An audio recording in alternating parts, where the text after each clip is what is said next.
கோதுமை மாவுல எப்பவுமே சப்பாத்தி பூரின்னு செய்யாம இந்த மாதிரி முட்டை தக்காளி இருந்துச்சுன்னா டொமேட்டோ எக் பராத்தா ஒரு டைம் செஞ்சு பாருங்க. செம்ம சாஃப்டா இருக்கும். சைட் டிஷ்ஷே தேவைப்படாது. 3 தக்காளி பழத்தை வேக வச்சு தோல் உரிச்சு நைஸா அரைச்சு 1/2 டீஸ்பூன் உப்பு சேர்த்து நல்லா கலந்து 250 கிராம் அளவுக்கு கோதுமை மாவை கொஞ்சம் கொஞ்சமா சேர்த்து நல்லா சாஃப்டான சப்பாத்தி மாவா பிசைஞ்சிருங்க. நல்லா பிசைஞ்சிட்டு 1 டீஸ்பூன் ஆயில மேல சேர்த்து நல்லா தடவிட்டு ஒரு 10 நிமிஷம் ரெஸ்ட் விட்டுருங்க. இன்னொரு பிளேட்ல 2 முட்டையை உடச்சு ஊத்தி 1/2 டீஸ்பூன் உப்பு கொஞ்சம் நறுக்குன மல்லித்தலை சேர்த்து நல்லா கலந்துட்டு நம்ம பிசைஞ்சு வச்சிருக்கிற மாவை தனித்தனியா பால்ஸ் மாதிரி பிரிச்சு நல்லா கோதுமை மாவை தூவி விட்டு தேவையான அளவுக்கு விரிச்சிட்டு எண்ணெயும் வரமாவையும் தூவி விட்டு நல்லா இந்த மாதிரி தேய்ச்சிட்டு நான் கட் பண்ற மாதிரி கட் பண்ணிக்கோங்க.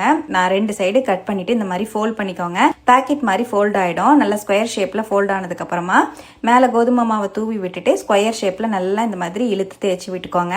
இந்த மாதிரி தேய்ச்சிட்டு நம்ம ரெடி பண்ணி வச்சிருக்கிற முட்டையில போட்டு 2 சைடுமே படுற மாதிரி நல்லா டிப் பண்ணி எடுத்துட்டு பேன்ல ஆயில சேர்த்து நம்ம ரெடி பண்ணி வச்சிருக்கிற பராத்தாவை சேர்த்து மீடியம் ஃப்ளேம் டு ஹை ஃப்ளேம்ல வச்சு நல்லா திருப்பி போட்டு இந்த மாதிரி வேக வச்சு எடுத்துக்கோங்க. நல்லா பலூன் மாதிரி சூப்பரா அப்படி வரும். உள்ள நல்லா லேயரா டேஸ்டா சூப்பரா இருக்கும். கண்டிப்பா செஞ்சு பார்த்துட்டு எப்படி வந்ததுன்னு கமெண்ட்லயும் ஷேர் பண்ணணும். தேங்க்யூ, பாய்.